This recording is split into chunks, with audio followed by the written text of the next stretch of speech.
right, Scoundrels podcast listeners, welcome back. As always, we're going to start off with the weigh-in introductions. Coming in on my left, Joe, hailing from Dental, Pennsylvania. I messed up the Dental, Pennsylvania, Delta, Pennsylvania. Coming in at a 5'2", 152 pounds. And on my right, we've got Amar coming in at a hot 6'2", 225, hailing all the way from Los Angeles. Take it away, boys. It's my Bumble profile. Can we get you to just put that in there? The audience is going to think I'm short now. 5'2", it sounds about right. Yeah, he's about a foot off.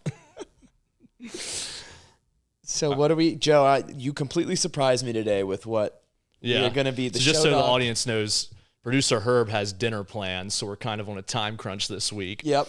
And it's been a slow news cycle week. I mean, like nothing really of note. Yeah. You know, and the whole point of this is to just have fun and experiment with different things, at least in these early episodes. Yeah. And Gonzaga lost, and, you know, Deshaun Watson's fucked. All right. Yeah. Carry on. That's the news of the week. But we, this week, producer Herb, instead of, because we've done the rapid fire question segments before, we're going to try that this week, but we've got 2 different categories of questions. And instead of rapid fire answering, move on, we're going to do about a 1 to 2 minute discussion on each one. Okay. And we'll just move through them. What would you title this? What would I title this? This segment. If you had to give it a name. The title has to come to me yet. Herb's mildly warm seat. Yeah. I like that. Or like maybe like get to know me, because like these could be like really good, like they are get to know you stuff, but I wanted them to be more like I don't know, just an open discussion. Like it. There's going to be 2 categories of questions. The first category is health and fitness. Ooh, to get us warmed up. It's a good one. And then the second half is dating and relationships. Trying to get me canceled today, bro. All right, let's get started with the fitness category. First up, cardio or weights? I'm starting. Cardio or weights?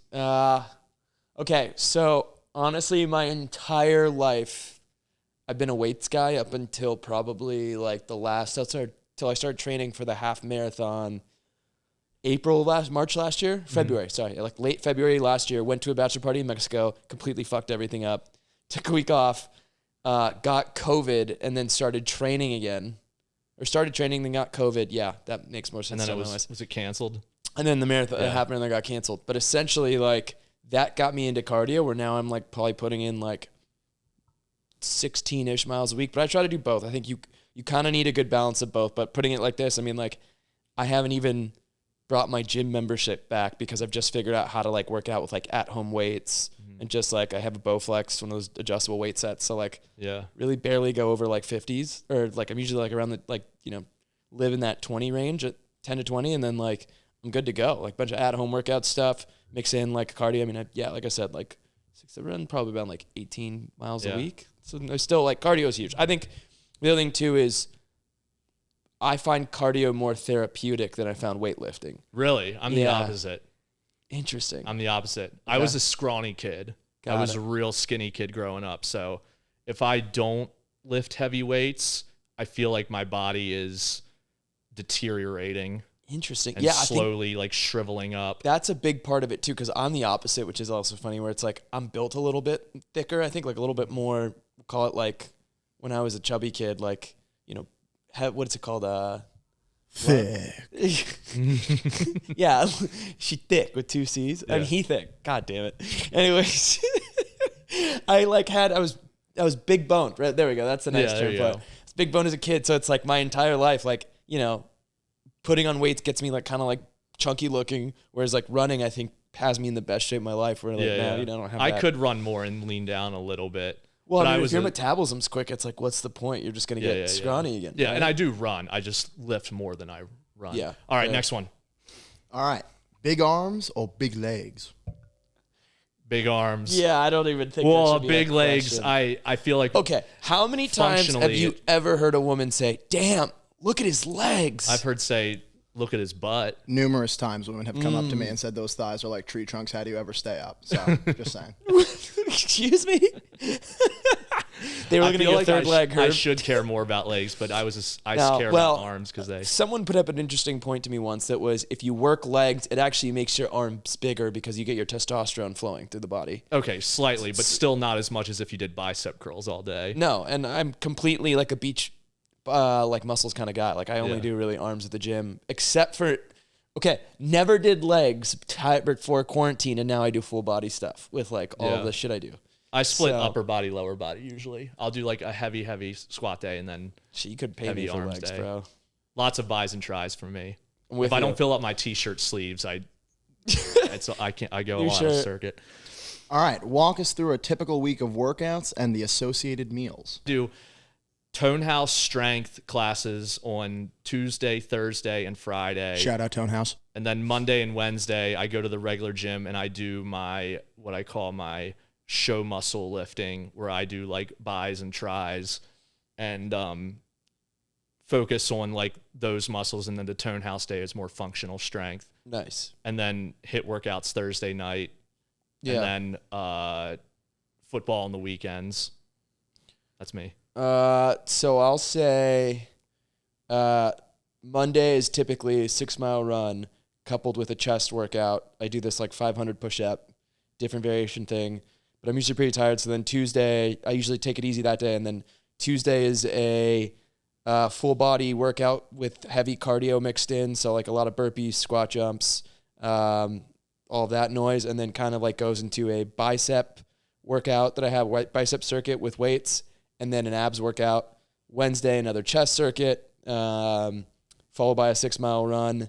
Thursday, we have a like functional fitness thing, and then usually followed up, or before that, though, I'll do like the biceps and some type of abs workout. Friday, back to chest. And then Saturday, usually I'll finish it with a 6-mile run, no weight lifting. But like on the days I'm not lifting or I'm not running, I'm like doing some type of cardio to mix in. So I'm probably like at least a 5-day, try to make it 6 person a week. Yeah. And then meals usually consist of whatever the fuck I want. But You when I'm- don't watch what you eat? no, I do. So what I'll do is I actually meal prep the week before. I do all my lunches of like 2 chicken breasts, 1 to 2 chicken breasts, and the rest is cauliflower rice, broccoli, and green beans. And I usually don't measure it out. I kind of just like dump an entire Yeah, I bag don't from Trader measure out, Joe's into a tray and then split it that way into like 4 or 5 cartons. And then Friday I usually eat out just because the weekends I'm not really at home ever. So Yeah. on the weekends, I kind of eat whatever I want. But on the weekdays, I'm actually pretty good about always eating what I meal prep. And then the other one is like I'll do Trader Joe salads. Or a hot tip, you can make like a really good wrap. You take the habanero wraps from Trader Joe's. You put in ranch dressing, not healthy, but then like spinach, tomato, onion, and I'm drawing a blank on what the last one is. But yeah, basically it's amazing. That's Yeah. my other one now is that I'll make a homemade wrap with and chicken. Or you can substitute that with like hard boiled egg, or like tofu or avocado. And it's great. Yeah. So that's typical. I sound like a psycho, but Real quick, I eat protein bars, avocado toast, bone broth, chicken, broccoli during the week. And that's how you get to 5'5", Real quick. 152 pounds. you, kids. sorry. Can I just add one Eat more like thing? Amar. Eat like Amar. Can I add one more thing? Do you eat breakfast? I work out first thing in the morning, and then I have a protein shake and a protein bar. Intermittent fasting changed my life. 14-hour circadian rhythm. I would highly recommend you do Yeah, at yeah. least I don't that, eat late. where I it's don't like eat- yeah. I eat my last meal around like 8 or 9, and that'll dictate whether the next day I eat at 12 or 1, and then that's when I kind of start my cycle. But basically, I don't touch food within those hours, and it's like that has been I've seen the most impact of my weight loss and like goals. Like seeing my goals. Yeah, I try to eat improve. within the 9 a.m. to 6 p.m. window. Usually. Yeah. And just to correct a verbal typo there, I believe when he was talking about the fasting, you were referring to cicadas, those pesky little buggers in the summer. On for the next question. Aside from maintaining those thick legs, what are your goals or reasons for staying in shape? Yes, Joe. What are your goals? Jan Guy. It improves my mood. That's not what you said before the podcast. Chicks.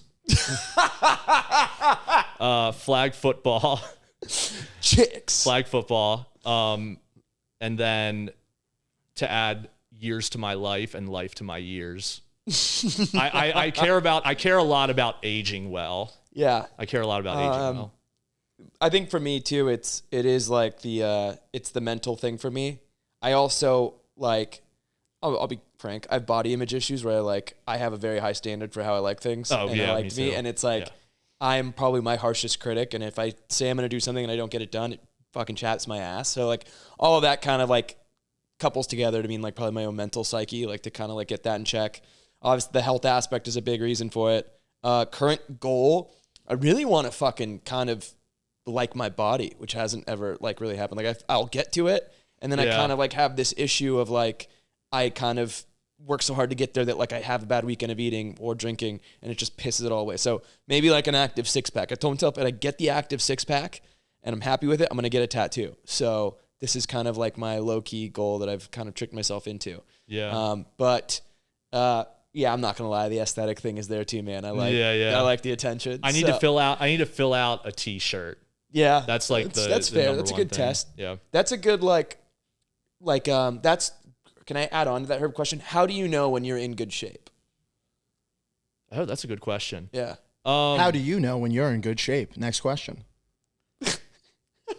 Brought to you by Krispy I just Kreme feel donuts. it. Like it's not tied to a certain weight or like I used to Yeah. weigh myself all the time. I stopped doing that. I thought because that too. Yeah. I can be a good 185 or a bad 185. 100%. You know, it's really just the feeling and the eye test. Like I know by how much weight I'm lifting or how I'm performing. Okay.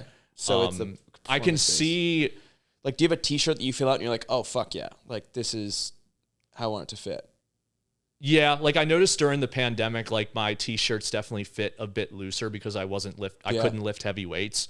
We had 25-pound dumbbells and a pull-up bar, and that was it. It's rough. Yeah. So I fill them out a little bit better now. You can feel that. I went on a hiking trip in September, and when I got back from that hiking trip, I had lost like 9 pounds and could significantly feel like my shoulders were a bit bonier. Yeah. I don't know. It's just a feeling. You kind of know. And I'm the same way where I'll look in the mirror one day, like Friday evening, I'll look in the mirror and think like, I feel and look pretty good. Yeah. And then Monday I'm like, ugh. Which is crazy because I feel like 90% of that is like probably whatever you put in your body, like the sodium content, the sugar, like the liquid, like all that shit. If you drank a bunch of beers, like I had a burger last night. I remember waking up this morning being like, wow, I look like shit. Even though I'm down to like probably my lowest weight point I've been in what I would say like a year almost. It's insane. All right, move on.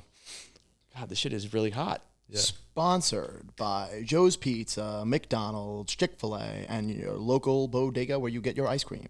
What is the perfect cheat meal? Oh my God. I do. you have one? So I do. I'm a religious cheat day guy. Love that. He's seen me when I cheat meal. Like I don't like going out to The eat. Lord's Yeah. Lord's Like, you'll Day notice has a we've different never gotten meaning dinner in this together. household. Holy shit, yeah. I don't go out to eat. That's wild. Because Monday through Saturday I'm strict. I'm pretty strict. Like I don't like eating at restaurants. And Yeah. then Sunday when I do cheat, I cheat so bad that I seen you don't want to be in public. Put down wings and shit at Yeah, football Sunday football. Yeah, like that Sunday's cheat day. There's But I don't. a handful of people who would pay for an OnlyFans account of Joe eating on Sundays. Yeah, Something. it's I Please write it. I want to know get, who these handful of people are. Joe's Pizza, or from Sauce Pizza down the street. Oh, sauce is great. Yeah. Those two, I'll put down almost a whole pie. Okay, then- so that's your cheat. That's my okay. cheat day. Yeah. So I'll do that, and then I like cheesecake too. I'll like go to the supermarket and get some kind of dessert thing, and then Yeah. if I don't do pizza, I'll get like a thick burger. There's like this place called like DePaul's Burger Joint or something Okay. here. I'll get from. Yeah. I'll put down like two big burgers That's with like steak impressive. fries. But it all happens on that one day of the week. Yeah. Yeah, I'm not. And I'll real- immediately like fall asleep and start drooling all over myself after. I'm not a religious cheat day guy, but I will say like on the weekends is kind of where I'm much more like I've worked hard. I have a crazy I mean, I walk you through the workout regimen. It's like you're almost kind of doing 3 segmented things or 3 Yeah. things a day. And so it's like I kind of Saturday and Sunday I'm a little more liberal where I'm like I kind of just like I don't eat necessarily like 3 different huge meals, but it's like I'll have one meal where I kind of just like whatever. But I will say like kind of like you, it's very much a pizza or a burger or tacos. Love tacos. Tacos are good. And then like my other big one, like one of my biggest vices or like things that gets me is ice cream. Like I love Oh yeah. Ben and Jerry's, pint of Ben half and baked. Jerry's. Oh my fucking God. I can put Yeah. one of those whole things down, especially if like there's a doobie in the room. Like Yeah. I'm going to put a whole one down. My old roommates have great stories of me just like smashing through that or like a burrito, just like drunk at like 2 or 3 a.m. Anyway, so, but just want to say on the pizza front, yeah, like, sorry, if I'm going to cheat, I cheat right. Like, I'm not going to get a burger from McDonald's. I'm going to go to fucking Emmy Squared and get a same real way. burger. If I'm going to get a pizza, it's going to be fucking Joe's or John's or like a place that's out of control because like, if you're going to cheat right. That's my advice. Like, That's if you're what I going to do waste too. calories, do it on some shit that's high ass premium that you're going to fucking tell your kids about. Yep. All right, we're now moving on to the second category of Herb's lukewarm seat, and that's dating. This is where I'm out. I'm just here so I don't get fined. Marshawn Lynch and Skittles Herb. And Herb. There's a lot of comparisons between me and him, including them thick legs. You miss 100% of the shots you don't take. Wayne Gretzky, Michael Scott. On to question number 1. Open relationships versus exclusive. Which do you prefer and why? Oh, I'm starting. Fuck me. Let's do. I've never been in an open relationship, so I guess committed. I haven't been in one where I've openly told the girl that, hey, this is an open relationship, but I've casually dated girls Multiple, for yeah. long periods of time where the expectation is that it wasn't exclusive. I would say that until you guys have the conversation, you're not exclusive. Yeah. Like you're allowed. There's nothing wrong for either person to date other people if no one said like we're Yeah, exclusive. but no one talks or- about it but because no it's one talks because uncomfortable. it's a hard conversation to have. Yeah. And like I don't know, like I haven't traditionally been monogamous where it's like I'm not gonna force that conversation down anybody's Yeah. throat. You want to hear my hot take on exclusivity, though? Yeah. I thought about it a lot, and I think what I've come to the conclusion of myself is that the main core benefit of being exclusive is that you don't have to worry about the other person hooking up with other people. Yeah. Which is basically a way to prevent jealousy, Yeah, that's fair. right? Yeah, I mean that's my Yeah. big problem where I'm like, oh yeah, like I guess not open relationships because I don't like people touching my things. I have like only child syndrome like that. Yeah. So if I see someone as like my partner, Yeah. it would it would really bother me to know they're being shared. Yeah. Or maybe you get over the But I mental also block with an open also relationship. I don't know. have a thing where I think jealousy is like an ugly emotion, and I want to learn Yeah. to control it. And I don't want to just, I don't know. I think it's kind of like lazy just to avoid it. So I look at it as kind of a challenge to like overcome the jealousy. That's the mature way to approach it. Like, Yeah. I think in that sense, that's how you become into open relationships. Like, your initial thought is to freak out when they're like with someone. Then you're like, Yeah. Then no, you think fuck about like, it, and then I think you just kind of overcome it. And then all of a sudden, it's a little less and less and less over time. Like Yeah, suddenly, like you don't even give a fuck, yep. and you're free to do Yeah. whatever the fuck you want. Yeah. I have, we don't have time, but You sure? I mean, we have plenty of time. We have 10 minutes. Moving up the scale of domesticity. We'll come back to it. we'll if come we back want to it. How We'll do a whole long- podcast on open relationships. Oh, because if it doesn't come up again, I just make sure we talk about the Cro-Mag. I want to just talk about the men's physiological, psychological. Yeah. like, We'll come why back we're to wired this. We'll this come back way. to this. Yeah. Go, move on. How long Something would you passionate have to about. date someone before deciding to move in together? Rough. I mean, I think a good amount of time is for me would be 2 years, but it would be more of a decision of I would have to be 100%. Like I wouldn't do it if I thought like I wouldn't say, oh, let's try this. For me, I would have to be certain that this is the person I'm gonna be with for a really, really long time, and I would have to be very comfortable with the fact that I am genuinely past my stage of wanting to be single and wanting to mess around, and Yeah. you know, I would have to know. No, I'm you know? with you. I think I hate putting a number on it because every relationship's different. But I do think that like you get to a point in a relationship where you kind of have this stage within yourself where you're like, look, this person's great. I feel everything about them. I want to be with them. But it's like, where we go from here? Like, am I going to marry you or am I not going to marry you? Yeah. And so I think that's kind of the idea of like, If there's any moving- doubt in that answer, I wouldn't move in. Exactly. Like that's where I think living together is the testing ground for like, will we be able to survive a marriage together forever? So I think, you know, I would say if I had to give a number, 2 years about that point. If you can stay with someone for 2 years, there's ideally nothing's going to Yeah. change. And then probably another 2 to 5 years of living potentially together to feel out like, is this the real thing? I'm just ballparking. Like every relationship is different. Every situation's different. Like I've seen people do it in 6 months, but me personally, it's like, we'll see. All right. Do you want to get married? Why or why not? No, I'm indifferent to it. I do want eventually like kind of like a life partner because you can't do this forever. You know, it has an expiration date to it. You don't want to be the old guy in the bar, you know. But some chicks dig old dudes. Yeah. You could be a sugar dad, a DILF. No, I'm with you too. Like I'm just not the kind of person that like I'm already getting tired and I'm like I'm barely fucking 30. Like I don't have the energy to hang out the rest of my life. But I'm also like the idea of spending like having a partner to spend forever with sounds more attractive to me than spending it alone. Like I'd be bummed to be alone. Yeah. But whether the marriage thing happens or not, I'm indifferent too. I could be talked into it. I was gonna say, it's like the marriage. Like the other one that's a popular one is like the partnership. That it's just like, see where it goes. I'm indifferent. I'm open to either. I'm option. open to. I wouldn't hate it, but I also wouldn't mind marriage, unless she wants to take half. Then get the fuck out. Sign a prenup. Go on. Following that, do you want children? Why or why not?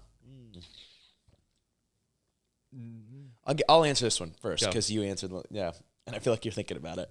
I do want kids, but I'm in no rush. Yeah. I also wouldn't mind having like a couple $1 million in the bank because from 0 to 18, those kids are fucking money sucks. Yeah. About $1 million. I think it's about $1 million per kid on average to raise. So I would not mind spending that money on a couple houses or a house or a big boat. Yeah. But I'm not. I'm going to say yes. I want kids. Yeah. I'm going to say no. I'm aware that I change my mind about things and I could change my mind about that later, but I value a life of minimal responsibility and I don't like feeling restricted or tied down to things. Like I work remote. I try to live a very free life. Very McConaughey of you. Yeah. And I think I didn't travel as that much when I was in my 20s, and I kind of would like the idea of having a life partner and just being one of those couples that has a lot of money and just travels a lot. I love and that too. Lives the kind of a bigger lifestyle that having kids doesn't allow. That's kind of what I envision. I wouldn't hate that either. That's kind of one of the things that lets us be like, if my wife turns to me and is like, I don't want kids, I want to just like travel and live an amazing life. Could get on board with that. And kids don't really bring me joy that but much. Eventually I think kids might happen. So I'm in no rush. I feel like it'll happen eventually, but yeah. God, Herb's rushing the shit out of us. Herb has dinner reservations imminent. Final this guy's question. Always doing something. Listen, producer Herb's out of that. How do you think we get the money for this podcast, man? Come on. Final question. Final question in the dating category. What is one of your biggest mistakes from a past relationship? Oh my fucking tough one to end on. But producer Herb has dinner plans. Do you have one? I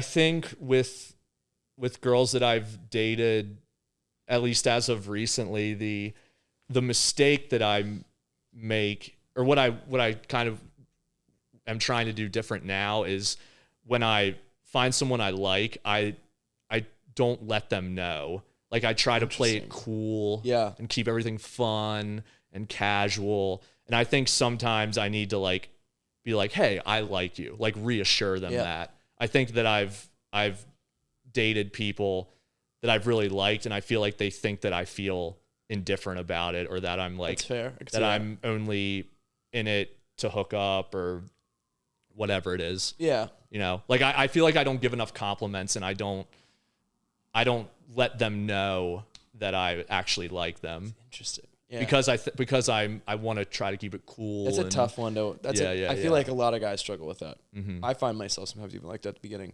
Yeah. I think my biggest relationship takeaway is probably like not being afraid to follow my heart. Like there's a little voice inside you that kind of sounds a little lame, but I think just listen to your heart, listen to yourself. Like you know how you feel, and don't be afraid to understand that emotion and know that it's the right feeling. I guess follow your heart. I think at times I found myself being like trying to make a relationship work or a situation work because I didn't want to hurt the person's feelings, even though maybe like I was over it. Yeah. And like, or like, you know, you'd hang on to something and just like let the relationship ride when really, or wouldn't even like say the right thing because you didn't want to hurt their feelings. And it's like, you just like, what I've learned, I think, from just even having like women friends is like, women just want to be told the honest truth up front. Like, no bullshit. Like, just tell them what it is. Like, you know, if you're a dick, like they'll be mad at you for a hot second, but they'll respect it in the long run that you were just honest and upfront, not fucking playing games. So, I mean, I think that's the biggest takeaway I have. Yeah, just being honest and like, yeah, not be afraid to cut it off if that's the right move. Yeah, I agree. So that's the end of dating. And now for a bonus round question. As longtime listeners of the podcast know, the Herb family crest features a Latin motto as such: Barbara tenus sapientes brutum fulmen, Caesar non supra grammaticos, which translates as... Did you get that from Univision? It's from mentalfloss.com. But as any scholar of Latin will understand, that translates to long legs and friends in high places. So, of course, with all of my connections throughout the podcasting world, I have to ask, as we prepare for our next episode, who would be your dream podcast guest on the Scoundrels podcast? Oh, good question. Long legs and friends in high places. I mean, there's so many people. I'm trying to think of maybe people who are like less known. Is this celebrity or friends? Let's do celebrity or like anyone of influence. Because we've got people on the horn we got a list of potential guests we could invite. Some famous. Yeah. Anyone in there's like anyone in health, any entrepreneur type people. Okay. I would love to have on. You don't have anybody specifically in mind? You know what? I didn't think about this question ahead of time, but I actually do want to create a list of guests that I would like to bring on here, and then see how we could go about getting them. And we'd have to start small, but I think it would be a good way to. We have to think guests that are local, and then people that obviously, like, you know, certain people wouldn't give us the time of day, but I think smaller people would, and it'd be a good way to grow it. I don't think we should discriminate based on height. I think if we're going celeb route, Summer Rae, Steve-O would be really cool. Trying to think there's a lot of comedians I like. Comedians. Dave Chappelle would be an awesome one to bring on. We'll get Dave Chappelle next week. I would literally not be able to talk out of excitement. That's actually who my dinner reservation is with, so I'll talk to him about it. Oh, you are? Oh, yeah, right. Can I come? I'll just come on your back. Literally. These thick legs will carry out. Anyone who makes a living doing like comedy. Elon Musk would be an interesting one too. Like, I know it sounds crazy, but like we'd have the joint waiting for him. What other podcasts do you listen to regularly? So unfortunately I've been really bad about it. I'm usually good at listening during the football season, but there's like a couple health and wellness ones. I listen to Dan Churchill sometimes, like the neuroscience stuff that they do. And then, who else did I? Joe Rogan a little bit. And then I've been turned on to like the Goop Men's podcast, which is usually pretty good. It's like Gwyneth Paltrow's offshoot like male company. They've had a couple nutritionists on. It's like mostly health and wellness podcast and like try things for like sleep and like when you're balancing so many things. Like, I mean, I'm juggling, I work a crazy fucking life. And then on top of that, like trying to maintain going out 5 nights a week, all this stuff while staying fit. And it's like, it's chaos. But so you have to find those things to keep your sanity. You go out 5 nights a week? Try to. Good on you. Well, don't try to. Sorry. But like, last night I went and got drinks with friends and had like a burger at Fairfax. Monday was like an off night. Yeah. You know, now we've got pod tonight. And then tomorrow is dinner as well. Oh, wait. No, tonight's Wednesday. Yeah. Dinner as well tonight. And then Thursday I fly to LA for another thing where I'm going to a bachelor party for going to be drinking Friday, Saturday. Yeah. Hang out with my parents, probably having wine on Sunday, and then, you know, Monday back at it. Yeah. Then we've got our episode again for filming back in the studio on Monday. Yep. With Dave Chappelle. Yeah. I hope so. Dave, if you can hear this, come on. He does the mic slap on the knee. All right. You want to wrap good? us? And that's a wrap. Peace out.